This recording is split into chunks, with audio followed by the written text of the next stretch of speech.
Hello everyone, আসসালামু আলাইকুম। কেমন আছেন সবাই? নিশ্চয়ই ভালো আছেন।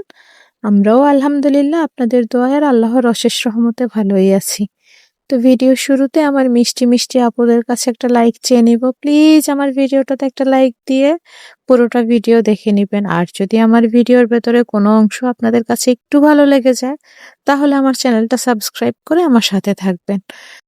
গাছের মধ্যে মাশাআল্লাহ অনেক সুন্দর সজনে পাতা হইছে, একদম সবুজ, সবুজ।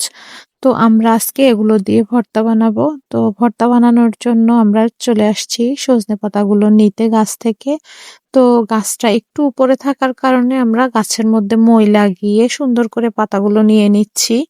তো এই তো পাতাগুলোর মধ্যে ফুল চলে আসছে গাছের মধ্যে। তারপরেও আমরা কিছু ফুল রেখে দিছি গাছের মধ্যে, আর কিছু আরকি পাতার সাথে চলে আসছে। তো ফুলগুলো নষ্ট করতে খারাপ লাগছে। তারপরেও আরকি কি আর করব? নষ্ট হয়ে গেছে কিছু ফুল। ওগুলো থেকে আরকি সজনের ওই যে ডাঁটা যেগুলা বলে আরকি ওগুলো হইতো। তো যাই হোক, অবশেষে আমরা সজনে পাতাগুলো নিয়ে ডাল থেকে আলাদা করে এখন সুন্দর করে ধুয়ে পরিষ্কার করে তেল আর লবণ দিয়ে সুন্দর করে এগুলাকে একটু ভেজে নিতে হবে। এগুলা ভেজে নিয়ে এগুলোকে রেখে মাছ ভেজে নিতে হবে। আর আমি আজকে দুপুরের রান্নাটা লাকড়ির চুলায় করছিলাম। রান্না করতে গিয়ে আরকি পেরেশানিতে মাছ আরকি ভাজার ভিডিওটা নিতে ভুলে গেছিলাম। তো এইজন্য মাছ ভাজার ভিডিওটা শেয়ার করতে পারিনি। আর এখানে আমরা উঠানের মধ্যে বসছি আরকি ভর্তা বানানোর জন্য। মরিচ আগে ভেজে রাখছিলাম, মরিচগুলো ঠান্ডা হয়ে গেছে।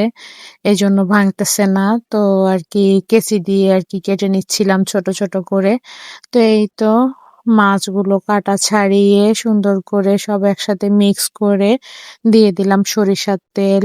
এরপরে সরিষার তেল দিয়ে সুন্দর করে আবারও মাখিয়ে এরপরে ভেজে রাখা সজনে পাতাগুলো দিয়ে দিলাম।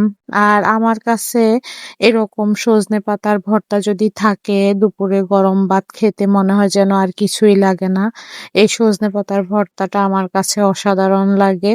তো এটা যেমন মজার একটা খাবার, তেমন কিন্তু ঔষধি একটা খাবার। এটার অনেক গুণ আছে। আর এইদিকে দুপুরে খাওয়া-দাওয়া শেষে আমার একটা ছোট বোন চলে আসছিল আমাদের বাড়িতে। তো আমাদের এই গাছটা থেকে কর্মচা পেকে আছে আরকি। তো ও বলতেছে যে, "আপু আমি কয়টা নিবো লবণ মরিচ দিয়ে খাওয়ার জন্য।" তো ও আরকি কর্মচা গাছ থেকে পেড়ে নিচ্ছে। আর এইদিকে আমার ছেলেদের প্রাইভেটের সময় হয়ে গেছে। আর প্রাইভেটে যাওয়ার আগেই দেখেন আকাশের অবস্থা, আকাশ কি পরিমাণ কালো হয়ে গেছে। তো মনে হচ্ছে যেন বৃষ্টি আসবে। বলতে না বলতেই দেখেন বৃষ্টি চলে আসছে।